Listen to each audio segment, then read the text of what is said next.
अगस्त्य भी सोनाली के करीब जा अपने आंखों को बंद कर लिया। ये रात धीरे धीरे पार होने लगा। सुबह का वक्त हो चुका था। सान का नींद खुला तो वो अपने आप को रेहान के बाहों में पाया तो उसे वो जगाने का कोशिश करने लगा, पर जागने के बाद भी रेहान अपने आंखों को बंद कर सोने का नाटक किए जा रहा था। और उसके इस नाटक को सान समझ चुका था और वो अपने हाथ को जैसे ही ऊपर किया, गोली लगने की वजह से जोर का चिल्लाया, आह। तभी रेहान झट से अपने आंखों को खोल दिया और सान से दूर हो उठकर बैठ गया और चिंतित से भरे आवाज में सान से पूछा, क्या हुआ सान? बहुत दर्द हो रहा है क्या? अगर ज्यादा दर्द हो रहा है तो डॉक्टर को बुलाऊं? रेहान सवाल किए जा रहा था, पर उसके सवाल को सुन सान हंसने लगा। सान के हंसी को ही देख रेहान को शांति मिला, पर उसे ऐसे हंसता पा रेहान अपने हाथ को सान के शरीर के दूसरे साइड रख और अपने दूसरे हाथ को रेहान के चेहरे के पास ले जा, प्यार से फेरते हुए उसके होंठों के करीब जा उसके होंठों पर अपने होंठ टिका उसे प्यार से चूमने लगा। वो उसे प्यार से चूम ही रहा था तभी नज़ आ गई और नज़ ने जब देखा कि रेहान एक लड़के को चूम रहा है तो ये देख वो बहुत हैरान थी। नज़ का चेहरा गुलाब की पंखुड़ियां की तरह लाल हो गया दोनों को चूमता देख। वही सान का नज़र जैसे ही नज़ पर पड़ा वो रेहान को खुद से दूर कर दी। तभी रेहान अपने कठोर नज़रों से दरवाजे की तरफ देखा तो नज़ रेहान की कठोर नज़र को देख वहां से जरा भी देरी ना करते हुए भाग गई। वही सान रेहान की तरफ देख गुस्से में कहा, रेहान वो क्या सोच रही होंगी हमारे बारे में? आपको ऐसे यहाँ किस नहीं करना चाहिए था। रेहान सान के बातों ऐसे सुन रहा था जैसे वो कोई नॉर्मल सा बात कर रहा हो। ये देख सान को रेहान पर और गुस्सा आने लगा। वही नज़ भागते हुए जा ध्रुव से टकरा गई तो ध्रुव उससे दूर हो उसे देख पूछा, क्या हुआ? ऐसे क्यों भाग रही हो? जैसे तुमने अभी भूत देख लिया हो। ध्रुव के बातों को सुन नज़ कह पड़ी, ये भूत होता तो शायद मैं डर जाती, पर मुझे समझ नहीं आया मैं देखी क्या हूँ। नज़ के अजीबोगरीब जवाब को सुन ध्रुव का चेहरा कठोर हो गया। वो अपने कठोर नजरों से देखा तो नज़ अपने चेहरे को झुका कही, सॉरी सर, मैं नहीं कह सकती हूँ, आखिर मैंने देखा क्या है, आप भी वहां मत जाओ। इतना कह वो भाग गई। वही ध्रुव अपने कंफ्यूजन से भरे चेहरे के साथ उसे भागता हुआ देख अपने बाल को खुजलाते हुए बोला, अजीब पागल नज़ है।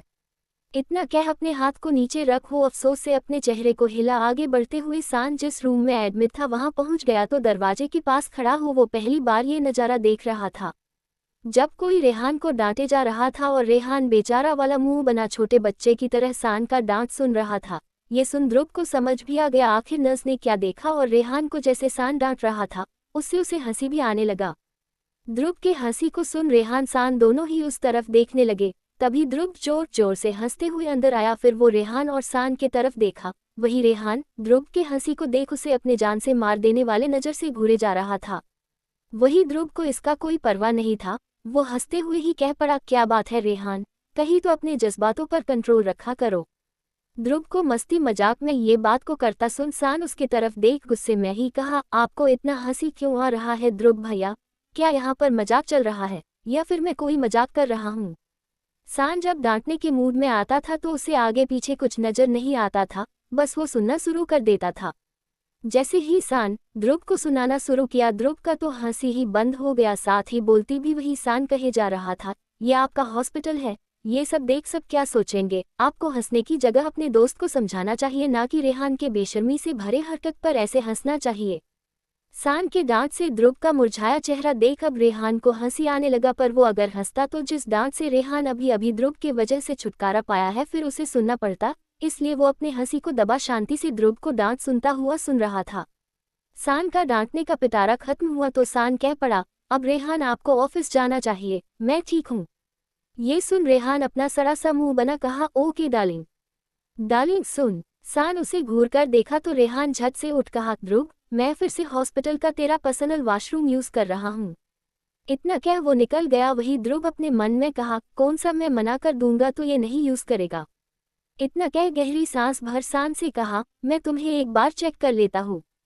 इतना कह उसे चेक करने लगा। तभी सान का गुस्सा शांत हुआ तो वो अपने पहले वाले क्यूट से रूप में आ कहा, सॉरी ध्रुव भैया, मैंने कुछ ज्यादा ही कह दिया। ये सुन ध्रुव सान को अच्छे से चेक कर कहा, मुझे अच्छा लगा, अपने कहने के लिए मेरा सिर्फ मेरे दो इडियट दोस्त के अलावा कोई नहीं था, पर आज जैसे तुम हक से डांटे तो एहसास हुआ रेहान ऋतिक के अलावा भी कोई अपना है मेरा। ये सुन सान के होंठों पर मुस्कान छा गया। तभी कुछ सोचते हुए सान कहा, वैसे आयशा भी है। ये सुन ध्रुव निशब्द रह गया। वो सान को चेक कर उससे दूर हो उसे देखते हुए पूछा, तुम्हें किसने बताया? ध्रुव के सवाल पर सान मुस्कुरा कर कहा, आयशा ने। ये सुन ध्रुव बस अपने बाल को फेरने लगा। तभी ध्रुव फिर थोड़ा उदास हो कहा, पर मुश्किल है उसे अपने जिंदगी का हिस्सा बनाना। ये सुन सान झट से पूछ पड़ा, आप ऐसा क्यों कह रहे हैं? सान के सवाल पर ध्रुव सान की तरफ देखा, फिर एक गहरी सांस भरते हुए कहा, ऋतिक नहीं मानेगा, और मैं उसे मनाने का कोशिश किया तो वो मुझसे फिर दोस्ती भी तोड़ दे। और सच कहूँ तो मैं आयशा को छोड़ सकता, पर ये दोस्ती नहीं तोड़ सकता हूँ। आज मैं जो हूँ ऋतिक की वजह से हूँ। अगर ऋतिक के दादू मुझे अपने पास लेकर नहीं गए होते और दादू के बाद ऋतिक फिर भी मेरे जिम्मेदारी को नहीं उठाया होता तो आज मैं यहाँ नहीं होता। ये सुन सान के चेहरे पर एक नमी सी आ गई। वही ध्रुव फिर कह पड़ा, अब तुम आराम करो। इतना कह वो जाने लगा। वही रेहान नहाकर अच्छे से रेडी हो गया, फिर सान के पास जाने लगा। कुछ ही वक्त में वो सान के पास पहुंच गया और उसके पास जा कहा, मैं जा रहा हूं, पर तुम यहाँ से उठोगे भी नहीं। अगर मुझे पता चला तुम बेड से उठने का जुर्रत किए हो तो मैं यहाँ से फिर हिलूंगा भी नहीं। ये सुन सान का मुंह का पाउट बन गया। वही उसके पाउट को देख रेहान उसके करीब जा उसके पाउट को किसकर सान का डांट ना पड़े इससे पहले ही दूर हो जाने लगा, तो सान उसे गुस्से में घूरने के अलावा कुछ और नहीं कर सकता था। रेहान के जाने के बाद सान ने नाश्ता कर लिया, फिर सो गया, क्योंकि उसके अलावा वो और कुछ कर नहीं सकता था। वही दूसरी तरफ दिल्ली में बड़े से केबिन के अंदर चेयर पर बैठा शख्स सामने खड़े आदमी की तरफ कठोरता से देख कहा, वो जिंदा कैसे बच गया? कुछ भी करो पर मुझे उसके मौत का खबर चाहिए बस। ये सुन सामने खड़ा आदमी कह पड़ा, ओके सर। ऑर्डर सुनने के बाद वो जा चुका था। उसके जाने के बाद आदमी श्लोक के पास कॉल लगा दिया। जैसे ही श्लोक का फोन रिंग हुआ तो श्लोक अपने फोन को उठा, स्क्रीन पर नाम देख कॉल रिसीव कर कहा, हेलो। वो इतना कह ही था कि आदमी भड़कते हुए कहा, तुम उस अगस्त्य से हाथ मिला लिए हो? ये सुन श्लोक झट से कह पड़ा, अगस्त्य रेहान का दुश्मन है, उसे दुश्मन क्यों बनाना जब वो दोस्त बन हमारा काम आ सकता है तो। श्लोक के बातों को सुन आदमी गुस्से में भड़कते हुए कहा, अब मुझे समझ आया, तुम्हारा कोई प्लान सक्सेसफुल क्यों नहीं होता। वो अगस्त्य तुम्हारे साथ चाल चल तुम्हें बेवकूफ़ बना रहा है, वैसे भी तुम बेवकूफ़ ही हो, इडियट। आदमी के बातों को सुन श्लोक को बहुत गुस्सा आ रहा था, पर उसके बातों को सुनने के अलावा श्लोक के पास कोई चारा नहीं था। तभी श्लोक कह पड़ा, अब मैं क्या करूं? श्लोक ने जब ये सवाल किया तो आदमी झट से कह पड़ा, बेवकूफ़, तुमने उसे क्या क्या बताया है? श्लोक का दिल कर रहा था वो अभी उस आदमी का जान ले, पर फिर भी शांत रह साफ झूठ कह दिया, मैंने उसे कुछ नहीं बताया है। ये बात सुन फोन पर बात कर रहा आदमी कंफर्म करने के लिए ही फिर पूछा, सच कह रहे हो ना? ये सुन श्लोक झट से कह पड़ा, हाँ मैं सच कह रहा हूँ। ये सुन आदमी को राहत मिला। तभी आदमी अपने आदमियों को तो कह चुका था, पर श्लोक से भी कह पड़ा, फिर ठीक है, उस सान को ऊपर पहुंचाने का काम करो। ये सुन श्लोक झट से कह पड़ा, पर सान को क्यों मारना है? तुमने तो कहा था तुम बस रेहान का जान लेना चाहते हो। श्लोक की बातों को सुन आदमी कठोरता से कहा, जैसा कहा वैसा करो। इतना कह वो आदमी फोन कट कर दिया। वही श्लोक गुस्से में अपने फोन को जमीन पर फेंकते हुए कहा, ये समझता क्या है अपने आप को? इतना कह श्लोक अपने आदमियों को बुला कहा, मुझे सान यहाँ चाहिए, किसी भी हाल में। श्लोक के ऑर्डर को सुन उसके आदमियों ने हाँ कह दिया, फिर वहां से चला गया। तभी श्लोक खुद में ही कहा, जब तक मैं ना चाहूं तब तक सान को मैं कुछ नहीं होने दूंगा। मैं सिर्फ अगस्त्य और रेहान को मारना चाहता था। सान तो उस दिन बीच में बसा गया, पर इस बार मैं तुम्हारे नहीं अपने प्लान के अकॉर्डिंग सब करूंगा। इतना कह उसके होंठों पर एक शैतानी मुस्कान छा गया। वही दूसरी तरफ रेहान अपने कंपनी में पहुंच चुका था। अपने केबिन जाने के बाद रेहान अपना काम करने लगा। तभी उसे कबीर का फोन आया तो वो कबीर का फोन आता देख कॉल रिसीव कर लिया। तभी कबीर कह पड़ा, बॉस मैंने सबका बैकग्राउंड चेक कर लिया, अभी तक जितने भी लोगों से मिले हैं सबका बैकग्राउंड क्लीन है। ये सुन रेहान ओके कह कॉल कट कर सोचने लगा, आखिर इनमें से कोई नहीं है तो है कौन? अपने आप से सवाल कर वो अपने सिर को पीछे टिका दिया और अपने आंखों को बंद कर लिया था।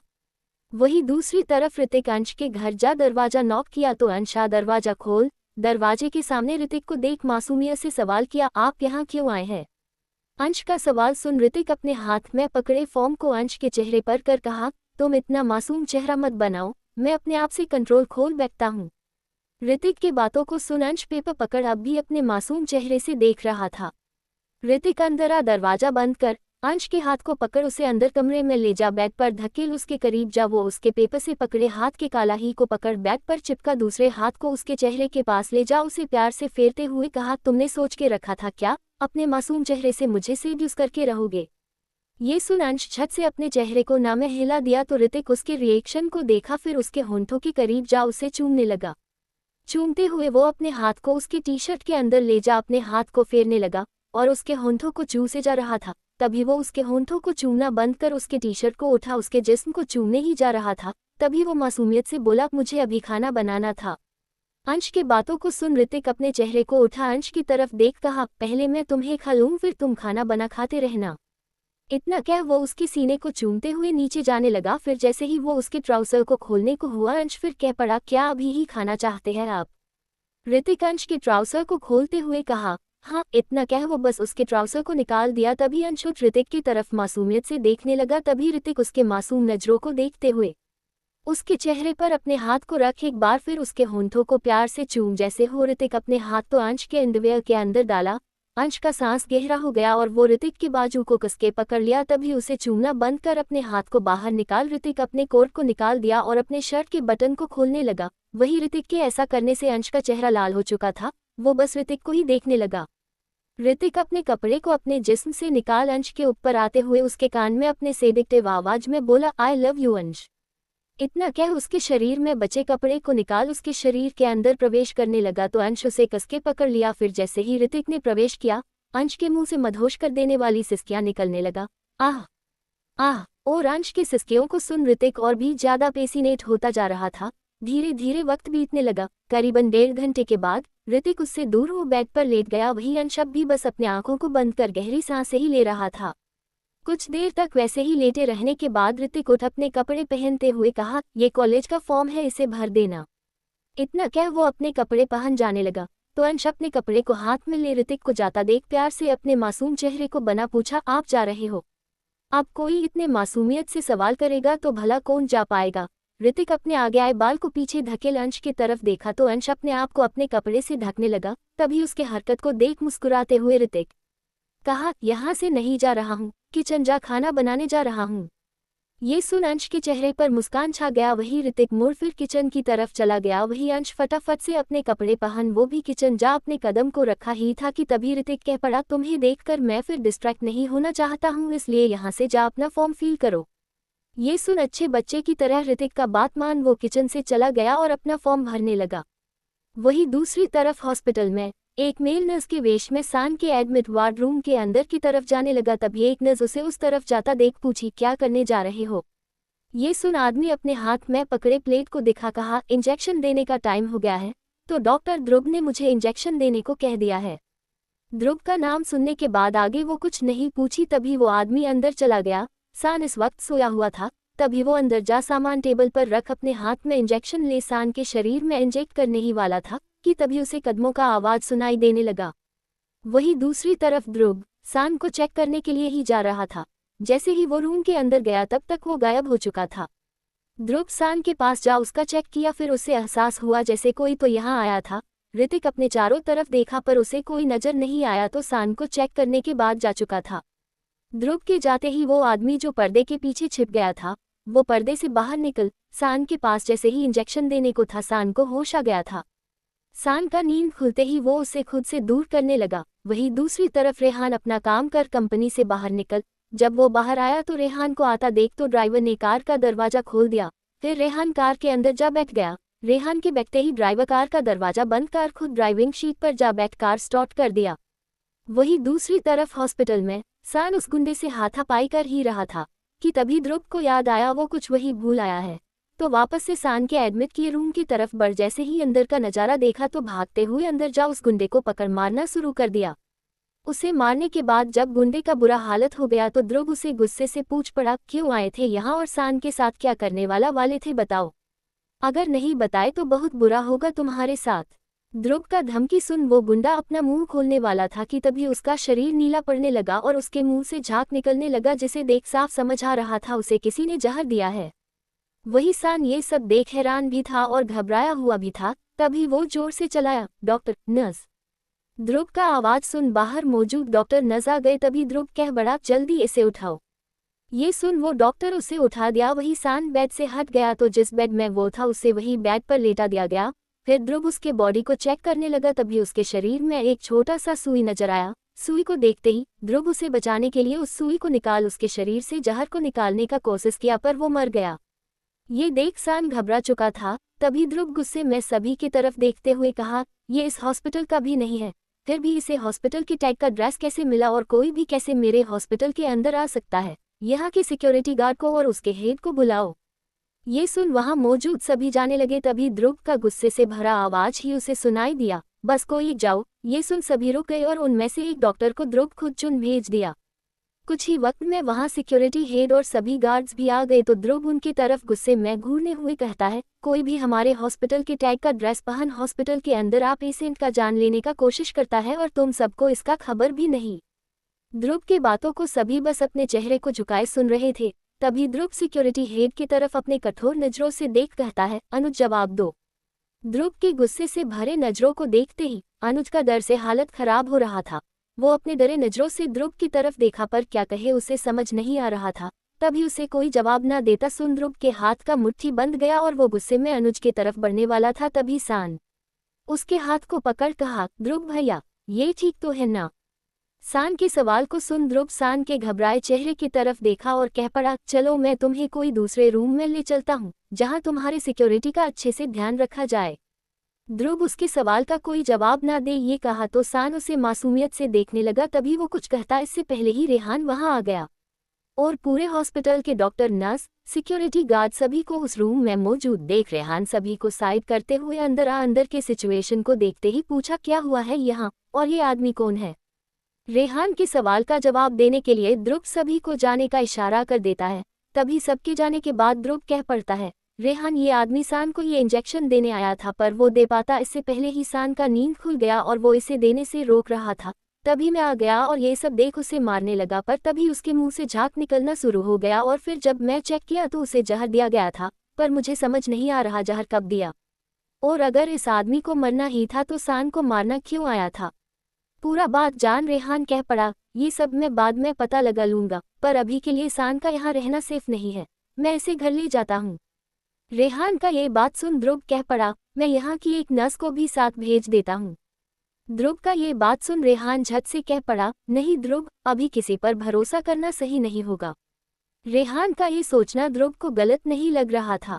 ध्रुव और रेहान का डिस्कशन जैसे ही खत्म हुआ, रेहान का नजर सान पर गया जो अब भी उस मरे हुए इंसान को देख रहा था।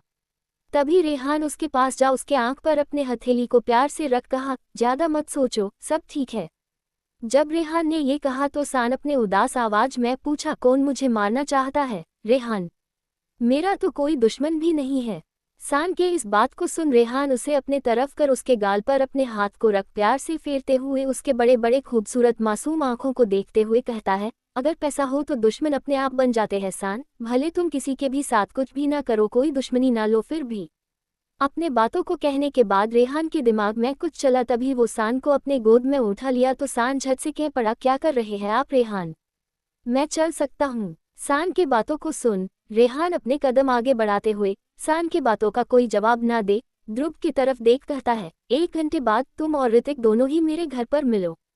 ये सुन ध्रुव ने हाँ कह दिया तो रेहान ऋतिक को इन्फॉर्म करने का कह अपने कदम आगे बढ़ाने लगा। जब वो कमरे से बाहर गया तो हॉस्पिटल में मौजूद सभी लोग रेहान के तार ही हैरानी से देख रहा था पर रेहान को किसी के एक्सप्रेशन से कोई मतलब नहीं था। वही जिस नर्स ने दोनों को किस करते हुए देखी थी वो अपने सामने खड़ी एक नर्स से कहती है, मुझे लगता था एक लड़का लड़का का जोड़ा ही परफेक्ट होता पर इन दोनों को देख ऐसा लगता जैसे इससे अधिक खूबसूरत जोड़ा कोई और हो ही नहीं सकता है। नर्स के बातों को सुन उसके बगल में खड़ी नर्स उसके तरफ देखी, तभी कह पड़ी, क्या कह रही हो तुम गीत? रेहान सर के बारे में तो सब जानते ही है, वो एक प्ले बॉय है तो किसी लड़के के साथ कैसे रिलेशन में हो सकते हैं? ये सुन गीता ने जो देखा था अपने साथ खड़ी नर्स को वो सब बताना शुरू कर दी। आगे बात तेजी से पूरे हॉस्पिटल में एक एक कर फैलने लगा था। वही दूसरी तरफ रेहान अपने गोद में लिए ही हॉस्पिटल से बाहर आ गया। तभी सान कह पड़ा, सब हमारे बारे में क्या सोच रहे होंगे रेहान? सान के बातों को सुन रेहान उसके आंखों में देखते हुए कहा, जो हमारे बीच है वही सोच रहे होंगे सान। अब मैं और नहीं इस सच को दुनिया से छिपा कर रखना चाहता हूँ। मेरे लिए सिर्फ तुम इम्पोर्टेंट हो, ये मैं दुनिया को बताना चाहता हूँ ताकि तुम्हारे करीब कोई भी आने का कोशिश करे तो उसे ये पता हो कि तुम्हें कुछ करने से पहले मुझसे टकराना होगा। रेहान के बातों को सुन सान का दिल धक धक करने लगा था और वो रेहान में एक पल के लिए पूरा खो चुका था। वही सान को रेहान अपने गोद में लिए आया तो दोनों को देख ड्राइवर ने कार का दरवाजा खोल दिया। कार का दरवाजा खुलते ही रेहान कार के अंदर सान को बैठा, वो भी कार के अंदर जा बैठ। रेहान के बैठते ही ड्राइवर ने कार का दरवाजा बंद कर दिया, फिर खुद ड्राइविंग सीट पर जा बैठ कार स्टार्ट कर दिया। रेहान सान को अपने सीने से लगाए बैठा अपना फोन चला रहा था। उसने अगस्त्य को भी आने का मैसेज कर दिया। वहीं दूसरी तरफ अगस्त्य जो अपने केबिन में बैठा इसी से रिलेटेड कुछ काम कर रहा था। जैसे ही उसके फोन में नोटिफिकेशन का आवाज आया, अगस्त्य ने अपना फोन उठा देखा। सान का मैसेज देखने के बाद रेहान वो ओके का मैसेज सेंड कर अपने केबिन से बाहर निकल गया। फिर अपने कंपनी से जब बाहर निकल अपने कार के पास गया तो ड्राइवर कार का दरवाजा खोलने ही जा रहा था कि तभी अगस्त्य अपने हाथ बढ़ा, बोला तुम्हारा छुट्टी है, तुम जा सकते हो। ये सुन ड्राइवर झट से कार का चाबी अगस्त्य की तरफ बढ़ा दिया तो अगस्त्य कार का चाबी ले लिया। कार का चाबी देने के बाद ड्राइवर वहां से चला गया। वही अगस्त्य कार के ड्राइविंग सीट पर जा बैठ कार स्टार्ट कर दिया। वही दूसरी तरफ ध्रुव ने ऋतिक को इन्फॉर्म कर दिया और खुद भी रेहान के मेंशन जाने के लिए निकल गया। करीबन 15 मिनट और पार हो गए। रेहान अपने मेंशन पहुंच चुका था। जैसे ही कार रुका रेहान का गाड़ा कार का दरवाजा खोल दिया, तभी रेहान कार से बाहर निकल गया। वही सान भी कार से बाहर निकल गया। तभी रेहान उसके तरफ जा उसे फिर अपने गोद में उठाता। इससे पहले ही सान अपने कदम पीछे करते हुए कह पड़ा, रेहान मैं चल सकता हूँ, वैसे भी मुझे सीने के पास गोली लगा था, ना कि मेरे पैरों में।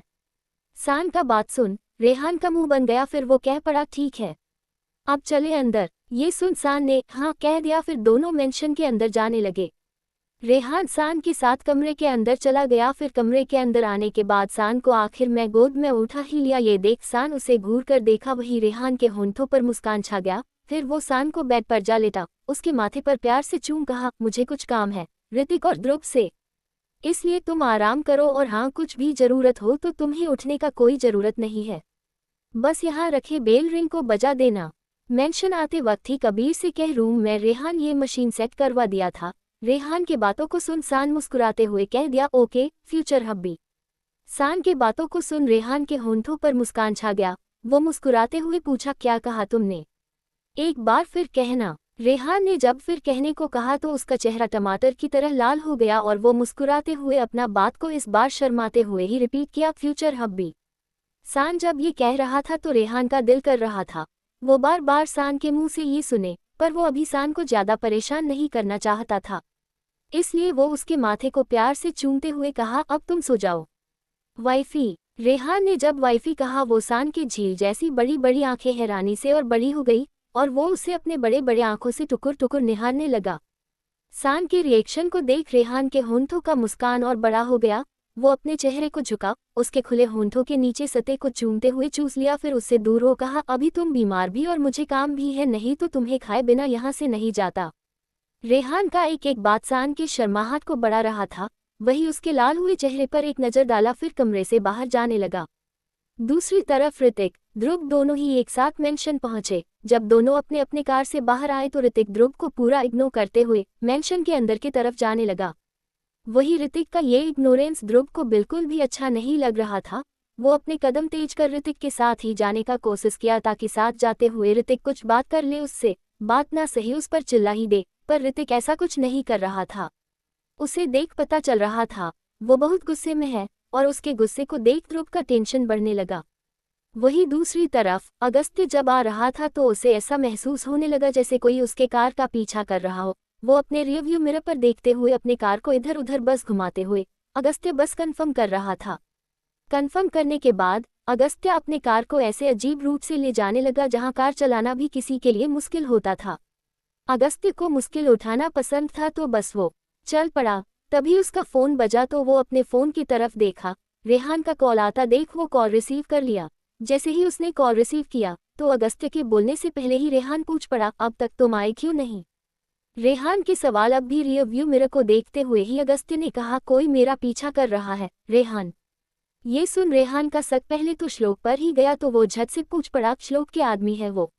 रेहान के सवाल पर झट से उसने कह दिया, नहीं मुझे नहीं लगता है ये श्लोक होगा, बाकी बात मैं आकर बताता हूँ, ये रास्ता बहुत कच्चा है। अगस्त्य का ये बात सुन रेहान समझ गया अगस्त्य किस रास्ते से आ रहा होगा तो उसने ठीक है बोल कॉल कट कर दिया। वही अगस्त्य फिर अपनी कार को चलाने में फोकस करने लगा। जब अगस्त्य ने देखा उसका अब कोई पीछा नहीं कर रहा है तो अगस्त्य जल्दी से रेहान के मेंशन पहुंचने के लिए अपने कार को तेज कर दिया।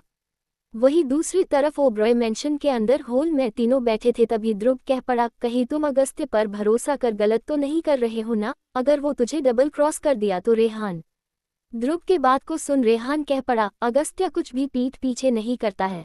अगर उसे मेरे साथ कुछ करना होता तो वो मुझे मेरे मुंह पर बोलता, मेरे साथ देने का नाटक नहीं करता। ऋतिक ध्रुव दोनों ने ही ये देखा था, बचपन से ही दोनों का बनता नहीं था, पर कोई भी चीज दोनों कभी एक साथ करते थे तो दोनों को एक दूसरे पर भरोसा बहुत होता था। यही कारण है दोनों की कोल्ड वॉर में जल्दी ऋतिक और ध्रुव दोनों ही पड़ते नहीं थे। वही सान रूम में अकेले बैठा बैठा बोर हो रहा था, तो वो बेड से नीचे उतरने को था, पर रेहान के वार्निंग याद आते ही वो बेड पर ही रहे और बस वो बेल रिंग को बजा दिया तो पूरे मेंशन में ही आवाज आने लगा। तो कुछ सर्वेंट रेहान के रूम की तरफ भागते हुए जाने लगे। वही ये बेल रिंग की आवाज को सुन ऋतिक ध्रुव दोनों ही रेहान की तरफ आश्चर्य से देखे तो वो खड़ा हो कहा, तुम दोनों स्टडी रूम में चले जाओ। इतना कह वहां मौजूद सर्वेंट को देख रेहान कहा, अगस्त्य आ जाए तो उसे स्टडी रूम जाने को कह देना। सर्वेंट से ये बात कह फिर ऋतिक ध्रुव की तरफ देखते हुए कहा, उसके आते ही मुझे कॉल कर इन्फॉर्म कर देना, फिर बात करते हैं। इतना कह रेहान तो उठ अपने कमरे की तरफ जाने लगा। वही ऋतिक और ध्रुव अब भी इस बेल रिंग के बारे में सोच रहे थे। फिर एक दूसरे की तरफ देखे तभी ऋतिक को वो सीन याद आ गया जब उसकी बहन ध्रुव के बाहों में थी। वो सीन याद आते ही उसके चेहरे पर कठोर भाव आ गए और वो गुस्से में खड़ा हो स्टडी रूम की तरफ जाने लगा, तो ध्रुव भी उठ उसके पीछे पीछे जाने लगा। दूसरी तरफ कमरे में सर्वेंट आसान के पास जा अपने सिर को झुकाए हुए ही पूछा, यस सर, कुछ चाहिए क्या आपको? सर्वेंट के सवाल को सुन सान अपने मासूमियत से भरे आवाज से कहता है, मैं बहुत बोर हो रहा हूँ, क्या आप मेरे साथ बात करेंगे? सान के इस बात को सुन सर्वेंट अपने फटे आंखों से उसे देखने लगा। वही दूसरी तरफ सान जब ये बोल रहा था तभी रेहान वहां दरवाजे के पास ही खड़े हो सान के बातों को सुन रहा था। सान का ये बात सुन रेहान कमरे के अंदर जाने लगा। रेहान को आता देख सान उसकी तरफ देखने लगा। वही रेहान कमरे के अंदर आते हुए अपने हाथ के इशारे से सर्वेंट को जाने का इशारा कर दिया। रेहान का इशारा मिलते ही सर्वेंट छत से कमरे से बाहर जाने लगा। वही रेहान सान के पास जा बैठ उसके चेहरे पर अपने हाथ को रख उसके आंखों में देखते हुए पूछा, क्या बात करना था तुम्हें सर्वेंट से? रेहान की बातों में सान को जलन नजर आ रहा था। वो रेहान के गाल पर रखे हाथ पर अपने हाथ को रख मासूमियत से कहा, मैं तो बस अकेले बोर हो रहा था, इसलिए चाहता था मेरे साथ कोई रहे और मुझसे बातें करे। सान की बातों को सुन उसके करीब जा उसके माथे को प्यार से चूम कहा, करो बात अब मुझसे। ये सुन सान बोलना शुरू कर दिया। वही रेहान अपने हाथ को उसके गाल से हटा नीचे रख उसके बातों को सुनने लगा, क्योंकि सान या तो बहुत चुप रहता, नहीं तो एक बार बोलना शुरू करे तो कोई चुप नहीं करा सकता था उसे। वही दूसरी तरफ स्टडी रूम में शांति छाया हुआ था। तभी ध्रुव ऋतिक की तरफ देख कहा, ऋतिक प्लीज मेरे बात को एक बार सुनो तो। ध्रुव का ये बात सुन ऋतिक अपने कठोर आवाज में कहा, जब तुमने आयशा को ना कह दिया तो मुझे तुम पर और भी ज्यादा भरोसा हो गया था, इसलिए तुम्हें आयशा के पास भेजा, क्योंकि मुझे पता था तुम आयशा के साथ कुछ भी ऐसा वैसा हरकत नहीं करोगे जो तुम बाकी लड़कियों के साथ करते हो। पर जब मैंने आयशा को तुम्हारे बाहों में देखा तो मेरा तुम पर आंख बंद करके जो भरोसा करता था वो टूट गया। ऋतिक की बातों को सुन ध्रुव कह पड़ा, ऋतिक मैंने ऐसा कोई काम नहीं किया है जिससे तुम्हारा भरोसा मुझसे टूट जाए। मैं उससे सिर्फ प्यार किया हूं, पर मैं सच बोल रहा हूं, मैं आयशा के साथ इंटीमेट नहीं हुआ हूं। ऋतिक ध्रुव का ये बात सुन ऋतिक अपने कठोर नजरों से ध्रुव की आंखों में देखते हुए कहा, सच बोल रहे हो? तुमने उसके साथ कुछ भी नहीं किया है? कुछ भी नहीं का मतलब कुछ भी नहीं होता है। ऋतिक का ये बात सुन ध्रुव अपने नजरों को झुका लिया। ध्रुव का झुका नजर देख ऋतिक समझ गया था। वो गुस्से में ध्रुव के पास जा उसके कॉलर को पकड़ वो कुछ कहता कि तभी अगस्त्य अंदर आ दोनों को लड़ता देखा तो अपने होंठों पर एक शैतानी मुस्कान लाते हुए कहा, इंटरेस्टिंग, मुझे कभी नहीं लगा था तुम दोनों को मैं कभी लड़ाई करते हुए देख सकता हूँ। अगस्त्य मेंशन के अंदर आया तो सर्वेंट ने उसे स्टडी रूम में जाने को कह दिया। वो जैसे ही स्टडी रूम के दरवाजे के पास आया तो ऋतिक और ध्रुव के बीच कोल्ड वॉर देखा। वही अगस्त्य के आते ही ये बात बोलता सुन ऋतिक ध्रुव के कॉलर को छोड़ दिया। वही अगस्त्य अंदर मुस्कुराते हुए वो दोनों को ही देख रहा था। तभी ऋतिक कह पड़ा, अपने काम से काम मतलब रखो अगस्त्य अग्निहोत्री। भले अगस्त्य इस बार उन तीनों के साथ मिलकर काम कर रहा हो, पर अगस्त्य का इन दोनों के साथ और इन दोनों के साथ नफरत का रिश्ता से वो कभी खत्म नहीं हो सकता है। ऋतिक के इस बात पर अगस्त्य कुछ न कहचे पर जा आराम से बैठ अपने फोन को निकाल रेहान को कॉल लगा दिया, ऋतिक ध्रुव के इन्फॉर्म करने से पहले ही। वही जो एक दूसरे से बहस कर रहे थे वो एक हो अपने गुस्से से भरे नजर से अगस्त्य को ही देखे जा रहे थे। वही रेहान का कॉल लग गया। जैसे ही कॉल रिंग हुआ, दूसरी तरफ जो अपने कमरे में बैठा हुआ सान का सुन रहा था। जैसे ही उसका फोन बजा वो अपने फोन को निकाल स्क्रीन पर नाम देखने लगा। वही सान कॉल के आते ही चुप हो चुका था।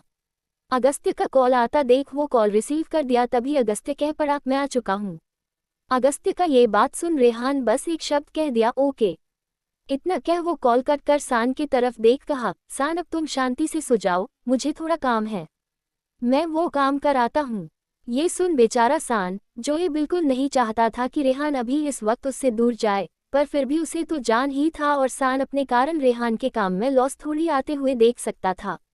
सान अच्छे बच्चे की तरह रेहान का बात सुन बेड पर लेट अपने आंखों को बंद कर लिया। वही सान को सोने का कोशिश करता देख रेहान खड़ा हो जाने को था। तभी सान उसके हाथ को पकड़ उसे जाने से रोक मासूमियत से कहता है, जल्दी आना। इतना कह सान रेहान का हाथ छोड़ देता है। वही सान के हाथ छोड़ते ही उसे इस बात को सुनते ही रेहान मुस्कुराते हुए उसके करीब जा उसके माथे को प्यार से चूम कहता है, ओके। इतना कह वो कमरे से बाहर निकल स्टडी रूम के तरफ जाने लगता है। कुछ ही वक्त में स्टडी रूम के पास पहुंच वो अंदर जैसे ही जाता है, तीनों का एक दूसरे से कोल्ड वॉर खत्म हो जाता है और तीनों रेहान की तरफ देखने लग जाते हैं। तभी रेहान तीनों के पास आ जाता है। फिर ऋतिक ध्रुव को खड़ा देख रेहान दोनों से पूछता है, तुम दोनों खड़े क्यों हो, बैठ जाओ। रेहान की बातों को सुन दोनों ही जा बैठा जाते हैं। वही रेहान भी जा बैठ गया था। फिर रेहान अगस्त्य की तरफ देख पूछा, अगस्त्या, अभी तुम्हारा जो पीछा कर रहा था उसे देख तुमने कहा था वो श्लोक के आदमी नहीं है, ऐसा क्यों? रेहान के सवाल पर अगस्त्य उसे उसके कार में बने डिजाइन के बारे में रेहान को बताने लग जाता है। सब जानने के बाद ध्रुव कुछ सोचने का कोशिश करते हुए बोला, जो अगस्त्य बता रहा है, मैंने ऐसा टैटू शायद देखा है। ध्रुव का ये बात सुन तीनों ने एक साथ पूछा, कहा।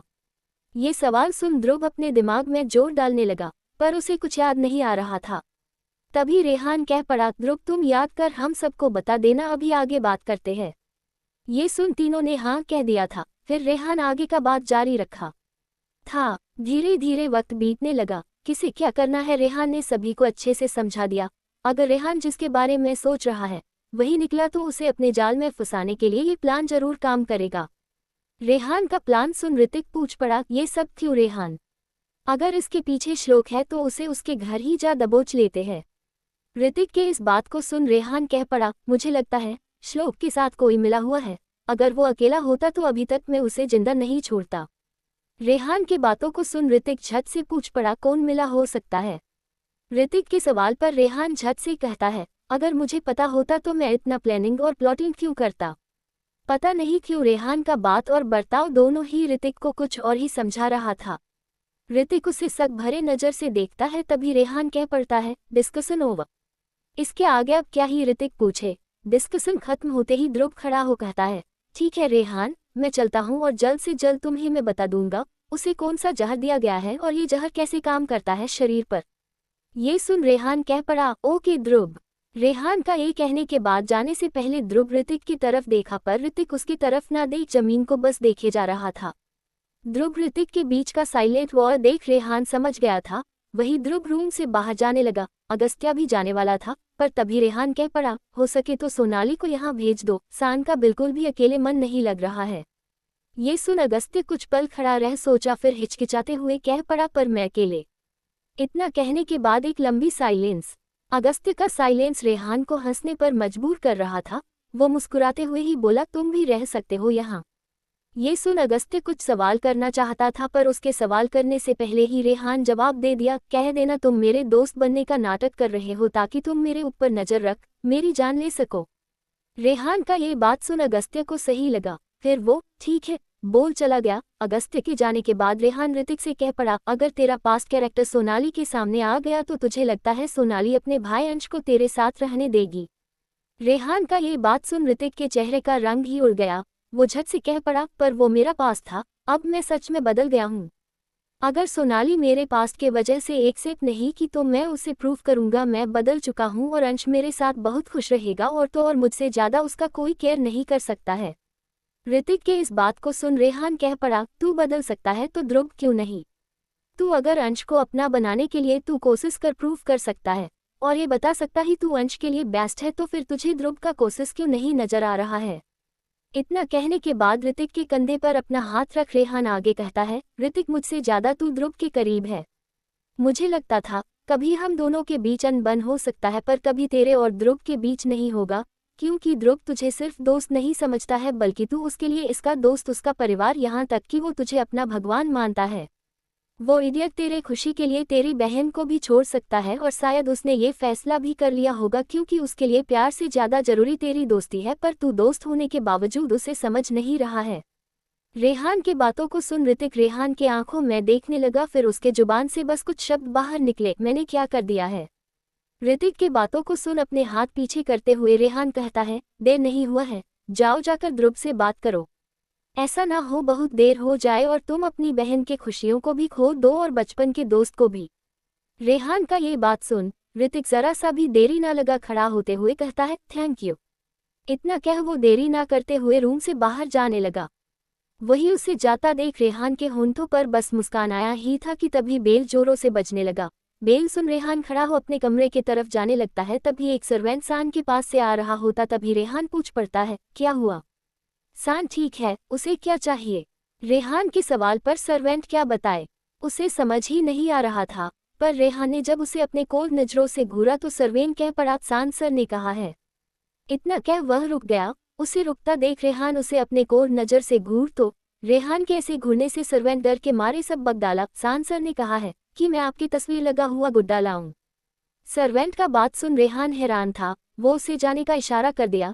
तभी फिर बेल बजने लगा तो सर्वेंट मुड़ जाने को था, पर रेहान कहता है, तुम जाओ, सान ने जो ऑर्डर दिया है उसे पूरा करो, मैं सान के पास जाता हूँ। सर्वेंट से इतना कह वो सान के पास जाने के लिए कमरे की तरफ बढ़ गया। कुछ ही वक्त में दरवाजे के पास आया तो देखा सान फिर बेल बजाने वाला है, तो रेहान उसके पास जा उसके हाथ को पकड़ लिया। तभी सान अपने नजरों को ऊपर कर देखा, अपने सामने रेहान को देख सान कह पड़ा, क्या कर रहे हैं आप रेहान, मुझे बेल बजाना है।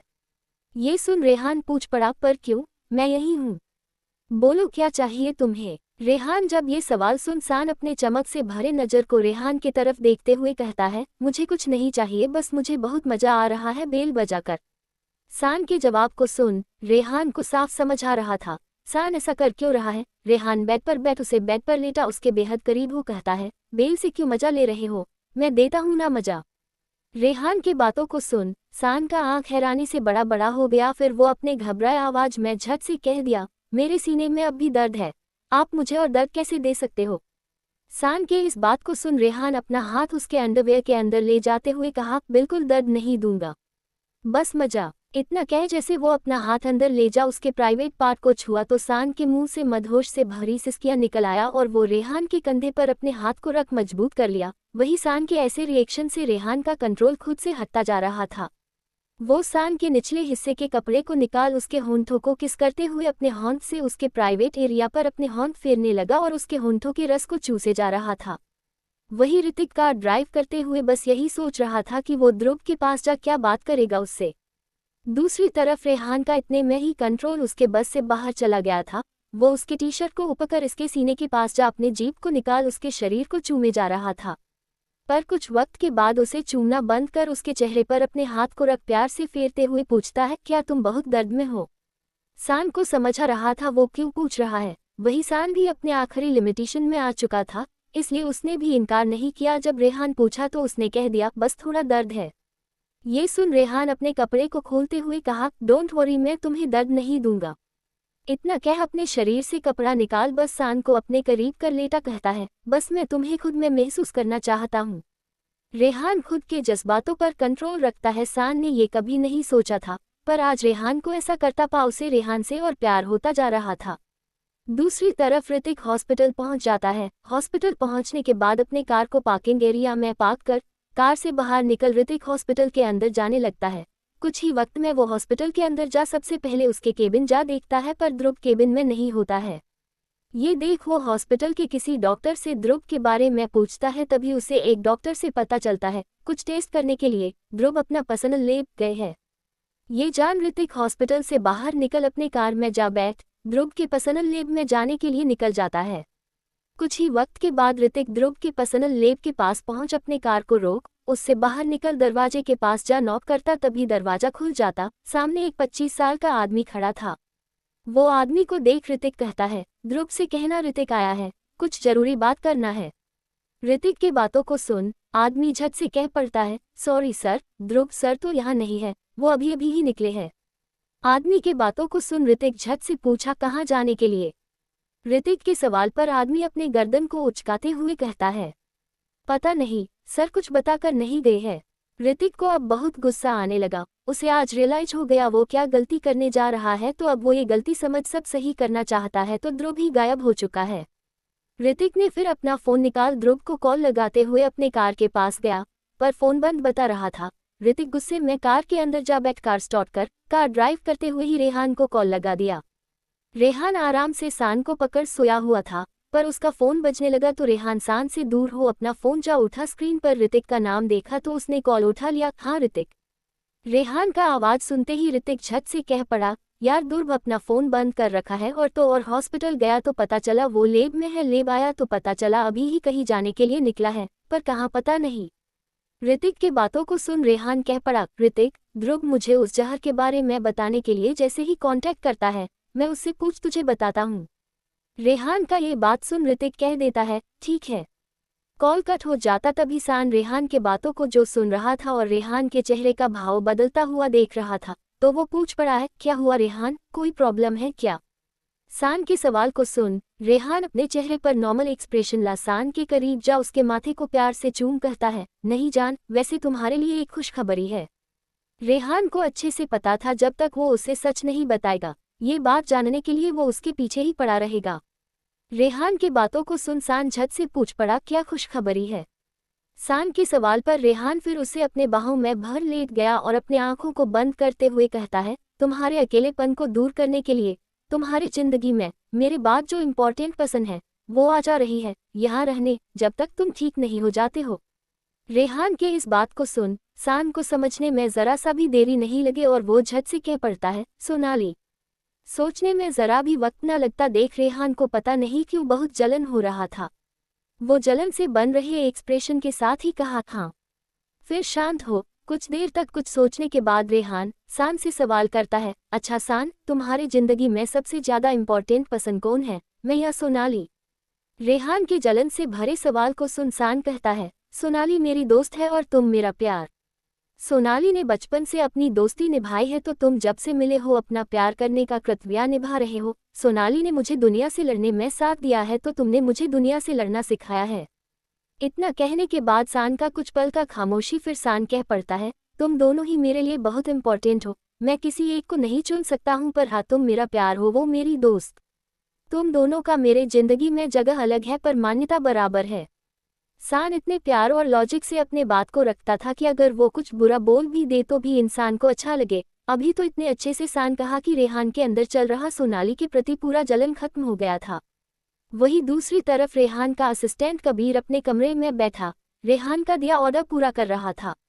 तभी कुछ सर्च करते हुए उसे इवान का प्रोफाइल नजर आया तो कबीर के होंठों पर हल्का मुस्कान छा गया। वो इवान की प्रोफाइल को जैसे ही खोला, बड़े बड़े अक्षरों में लिखा था, I am a bad boy. फिर उसके नीचे लिखा था, अक्सर मुझसे दिल लगाने वाले लोगों का दिल टूट जाता है। उसके प्रोफाइल में ये पढ़ते हुए ही कबीर अपने आप में ही कहता है, देखता हूँ इस बार दिल किसका लगता है और टूटता किसका है। खुद में ही इतना कह कबीर उसके प्रोफाइल में अपलोडेड उसकी तस्वीर को देखने लगता है। तभी उसे उसकी प्रोफाइल पिक्चर्स के साथ कई शायरियाँ भी नजर आती है, पर उसका नज़र एक शायरी पर जा अटक जाता है।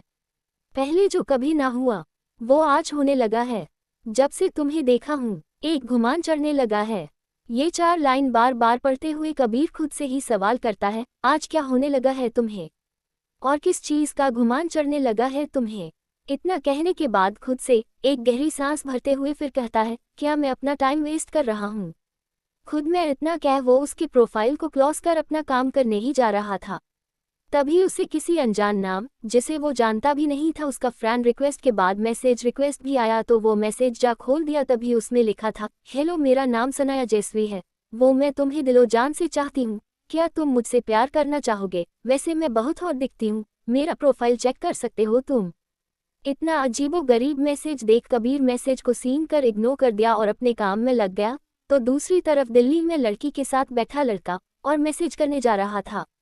तभी लड़की उससे अपने लैपटॉप को लेते हुए बोली, अब कोई और मैसेज नहीं, ऐसे कौन मैसेज करता है, एक तो ये कबीर जो भी है मुझ जैसी हॉट लड़की का मैसेज जाने के बाद भी इग्नोर कर दिया। इतना कह वो अपना रोंदू मुंह बना ली। तभी उसके बगल में बैठा लड़का बोला, अबे सनाया, वो तुझे रिप्लाई देगा, मुझे मैसेज तो करने दे। लड़के का ये बात सुन गुस्से में घूरते हुए सनाया उसे बोली, इवान, मैंने तेरे लिए अपना इतना सेल्फ रिस्पेक्ट गिरा दिया, अब सनाया और सेल्फ रिस्पेक्ट नहीं गिराएगी अपना। सनाया की बातों को सुन इवान अपना मासूम सा बेचारा वाला चेहरा बना दिया। इवान का ऐसा बना चेहरा देख सनाया उसे अपना लैपटॉप थमा बोली, अगर तू मेरा बेस्ट फ्रेंड नहीं होता ना तो तू रोता ही क्यों नहीं, पर मैं नहीं देती, पर तू मेरा जान है। सनाया जब ये कही तो इवान उसके गाल को जा किस कर देता है। तभी सनाया उसे अपने लात से एक लात मार उसे बेड से नीचे गिरा देती है। तभी बेचारा इवान बेड से नीचे गिरने के बाद अपने कमर को सहलाते हुए कहता है, तू बहुत बुरी है। जब वो सनाया से ये कहता है तो सनाया अपने आईब्रो को चढ़ा इवान को घूर कर देखते हुए लैपटॉप की तरफ इशारा करती है तो वो झट से कह पड़ता है, मेरी जान, तू तो बहुत अच्छी है। इतना कह वो सनाया का लैपटॉप ले बैठ जाता है। तभी सनाया कहती है, कल मैं मुंबई जा रही हूँ, फिर 1 मंथ के बाद ही आऊंगी। इवान जब मुंबई जाने का बात सुनता है तो पहले तो वो पूछता है, तू मुंबई क्यों जा रही है। इवान के इस सवाल पर सनाया उदास होते हुए कहती है, दे चाहते हैं कि मैं शादी कर लूं, पर यार मुझे कोई पसंद नहीं आया तो इस बार वो मुझे स्ट्रिक्टली ऑर्डर दिए हैं, मुझे शादी करना है तो करना है, फिर क्या मैंने कह दिया मैं शादी करूंगी, पर शादी से पहले मैं थोड़ा रिलैक्स होने के लिए कहीं जाना चाहती, फिर मुझे समझ नहीं आ रहा था कहाँ जाऊं, तो आखिर में मुझे पता चला इस बार का फैशन शो मुंबई में होने वाला है, जिसके लिए मुझे जाना ही पड़ेगा, तो इसलिए सोची ये काम भी हो जाएगा तो 1 मंथ वहीं बिता भी लूंगी। सनाया की पूरे बात को सुन प्यारे से बिल्ली की तरह अपने मुंह बना इवान कहता है, मैं भी मुंबई चलूं। सनाया को समझ आ रहा था ये मुंबई क्यों जाना चाहता है, पर यह समझ उसे नहीं आ रहा था अचानक से उसकी दोस्त इवान को कबीर में इतना इंटरेस्ट कैसे आने लगा। पहले तो जब वो कबीर से मिला था तब हर दिन कॉल कर उसका बुराई करता रहता था। सनाया को कोई जवाब न देता पा इवान फिर पूछता है, मैं भी तेरे साथ चलूं। इवान उससे एक बार फिर पूछता है तो सनाया कह पड़ती है, ठीक है। फिर इवान एक बार फिर सनाया के गाल पर झट से किस कर जाने लगता है। ये देख सनाया अपना सरासा मुंह बना इवान को देख कहती है, तुझे तो कल देख लूंगी। इतना कह वो अपने लैपटॉप पर कुछ देखते हुए सोचने लग जाती है। वही दूसरी तरफ इवान जब जा रहा होता है तभी उसे सनाया के डैड मिल जाते हैं तो इवान मुस्कुराते हुए सनाया के डैड की तरफ देखता है। तभी उसके डैड पूछ पड़ते हैं, कैसे हो बेटा। सनाया के डैड का सवाल सुन इवान मुस्कुराते हुए कहता है, अच्छा हूँ मैं अंकल। जब इवान ने जवाब दे दिया तो उसके डैड बैठने को कहते हैं तो वो कह देता है कि उसे कुछ काम है, फिर वो निकल जाता है। वही सनाया के डैड के दिमाग में तभी एक ख्याल आता तो वो सोफे के पास जा सोफे पर बैठ अपने सामने ही बैठी अपनी पत्नी की तरफ देख पूछता है, तुम्हें इवान कैसा लड़का लगता है। अपने पति का सवाल सुन सनाया की मां कह देती है, अच्छा लगता है। जवाब देने के बाद वो अपनी पति से सवाल कर बैठती है, पर आप ये क्यों पूछ रहे हैं। अपनी पत्नी के सवाल पर मुस्कुराते हुए कहता है, सनाया इवान दोनों बचपन की दोस्त है, एक दूसरे का केयर भी करते हैं, अगर दोनों शादी के बंधन में बंध जाए तो कितना बढ़िया होगा ना। सनाया सभी के रिश्ते को ना करती, कुछ कमी निकलती रहती या लड़कों से झगड़ा करती, बस एक इवान ही है जिसके लड़का होने के बावजूद वो उससे बात करती है, ऊपर से उसका केयर करना साथ देना सब करती है। धीरे धीरे वक्त बीतने लगा, रात का वक्त हो चुका था। मुंबई में अगस्त्य अपने मेंशन पहुंच अपने कार से बाहर निकल मेंशन के अंदर जाने लगा। वो मेंशन के अंदर अपने कमरे के पास जा दरवाजा खोल दिया, फिर जैसे ही अंदर की तरफ देखा तो उसके होंठों पर मुस्कान छा गया और वो कमरे के अंदर जा दरवाजा बंद कर अपने धीमे कदमों के साथ बेड के पास जा बेड पर लेट अपने कान में हेडफोन लगा कार्टून देख रही थी और बस मुस्कुराए जा रही थी। तभी अगस्त्य अपने हाथ को उसके पीठ से थोड़ा नीचे रख दिया तो सोनाली अपने नजरों को स्क्रीन से हटा अपना चेहरा मोड़ अगस्त्य की तरफ देखने लगी। तभी अगस्त्य अपने हाथ को और नीचे ले जाते हुए उसके होंठों के करीब जा जब उसे चूमने को था तो सोनाली झट से मुड़ गई। सोनाली के ऐसा करने से अगस्त्य की आंखों में सोनाली को किस करने का जुनून और बढ़ गया। अगस्त्य अपना हाथ सोनाली के दूसरे तरफ रख अपने एक हाथ से उसके कान में लगे हेडफोन को निकाल दिया, फिर उसके चेहरे पर अपने हाथ को फेरते हुए कहता है, आज तुम्हारे लिए कुछ सरप्राइज है। ये सुन सोनाली पूछ पड़ी, कैसा सरप्राइज। सोनाली का सवाल सुन अगस्त्य उसके होंठों को देखते हुए कहता है, पहले मुझे अपने होंठों का स्वाद चखने दो तब। अगस्त्य की बातों को सुन सोनाली कहती है, फिर नहीं चाहिए आपका सरप्राइज। सोनाली के इस बात को सुन अगस्त्य का मूड थोड़ा बिगड़ चुका था। वो सोनाली के आंखों में देखते हुए ही कहता है, ठीक है, तो सरप्राइज सुन ही लो जब चाहिए, नहीं तो मैंने सोचा था मैं तुम्हें सान के पास ले जाऊं और वही सान के साथ हम रहे जब तक वो ठीक नहीं हो जाता है। अगस्त्य की बातों को सुन सोनाली झट से कहती है, मैं तो बस सरप्राइज जानना चाहती थी, लो कर लो किस। सोनाली के इस बात को सुन अगस्त्य का चेहरा कठोर हो गया और अपने मन में ही कहता है, सान के पास जाने के नाम पर जो मुझे जबरदस्ती लेना पड़ता है उसे आज अपने मन से ये दे रही है। सोनाली की इच्छा से मिल रहा फिर भी अगस्त्य को बहुत गुस्सा आ रहा था, पर गुस्सा करने का कोई फायदा नहीं था, इसलिए वो अपने गुस्से जलन को पीछे छोड़ उसके होंठों को जा प्यार से चूमने लगा। कुछ देर तक चूमने के बाद वो सोनाली से दूर हो गया, फिर बेड से उठ सोनाली की तरफ देख कहता है, चलो चले। ये सुन सोनाली झट से उठ गई और कहती है, मैं बस 2 मिनट में चेंज करके आई। इतना कह वो झट से कबर्ड के पास जा, कबर्ड को खोल, उसमें अपने लिए कपड़े देख पूछती है, मैं क्या पहनूं अगस्त्य।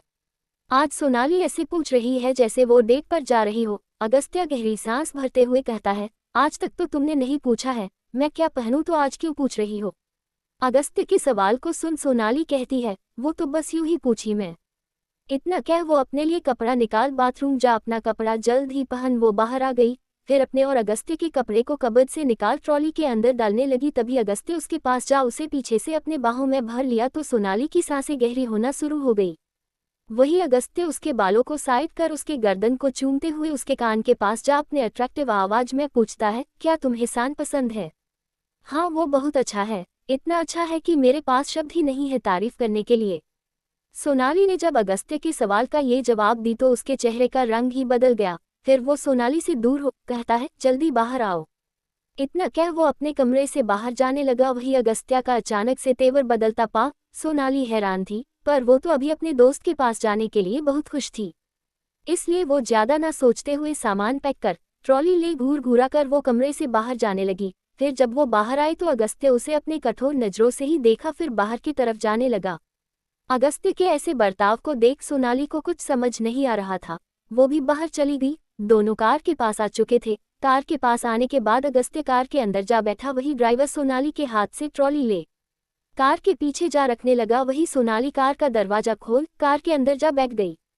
कार के अंदर बैठने के बाद सोनाली अगस्त्य की तरफ देखने लगी, पर अगस्त्य सोनाली को इग्नोर करने के लिए वो अपना फोन ऑन कर अपने फोन को चलाने में बिजी है ये शो करने लगा। वही ड्राइवर ड्राइविंग सीट के अंदर जा बैठ कार स्टार्ट कर दिया। पूरे रास्ते सोनाली अगस्त्य की तरफ देखती रही और अगस्त्य अपने फोन में बिजी रहा। कुछ ही वक्त के बाद वो लोग ओबरॉय मेंशन पहुंच गए। वहां पहुंचने के बाद जैसे ही कार रुका वहां की गार्ड कार का दरवाजा खोल दिए तो दोनों कार से बाहर निकल मेंशन के अंदर जाने लगे। मेंशन के अंदर जैसे ही दोनों गए, रेहान और सान दोनों ही जो हॉल में बैठे थे, अगस्त्य और सोनाली दोनों का आता देख दोनों ही खड़े हो गए। वही दोनों वहां आ गए। तभी रेहान दोनों को बैठने का कह दिया। फिर सभी साथ बैठ कुछ देर तक बातें किए और फिर डिनर करने चले गए। डिनर करने के बाद सोनाली सान के साथ बैठ बातें कर रही थी। वही अगस्त्य रेहान के साथ लोन में खड़ा हो कुछ डिस्कस करते हुए बार बार सोनाली और सान की तरफ ही देखे जा रहा था। अगस्त्य के बार बार वहां जाते नजर को देख रेहान कहता है, क्या हुआ, तुम सोनाली को ऐसे क्यों घूर रहे हो, क्या तुम्हें जलन हो रहा है। रेहान का ये सवाल सुनते ही अगस्त्य कह पड़ा, क्या तुझे नहीं होता सान को सोनाली के साथ इतना घुलता मिला देखकर। अगस्त्य का ये सवाल सुन रेहान का सान के कल का बात याद आ गया और वो कह पड़ा, होता था, पर सोनाली ने मुझे खुद बताया था कि उन दोनों के बीच सिर्फ दोस्ती का रिश्ता है। सान तो उसके लिए उसके परिवार का एक सदस्य है। वही सान ने कल मुझे बताया और इतने अच्छे से बताया कि दोनों को एक साथ देख मुझे कभी जलन नहीं हो सकता है। रेहान के इस बात को सुन अगस्त्य सोचने लगा, फिर कह पड़ा, अच्छा ये सब छोड़, वैसे जिसके लिए तूने प्लानिंग बनाया है तुझे पता है ना, वो शख्स आखिर है कौन। अगस्त्य के इस सवाल पर रेहान एक गहरी सांस भरते हुए अपने चेहरे को हाँ में हिला दिया। तभी अगस्त्य अपने सवाल से भरे नजर से रेहान को देखने लगा तो वो अगस्त्य के सवालिया नजरों को देख कहना शुरू कर दिया। वही दूसरी तरफ सोनाली सान दोनों रेहान अगस्त्य को एक साथ भाई की तरह बात करते हुए देख हैरान थे। फिर सोनाली कहती है, दोनों एक साथ भाई के जैसा रहते तो कितने अच्छे लगते हैं। सोनाली के इस बात पर एग्री करते हुए ही सान कहता है, सही कहा तुमने सोनाली, काश दोनों हमेशा ऐसे ही रहे, फिर से लड़ाई ना शुरू कर दे।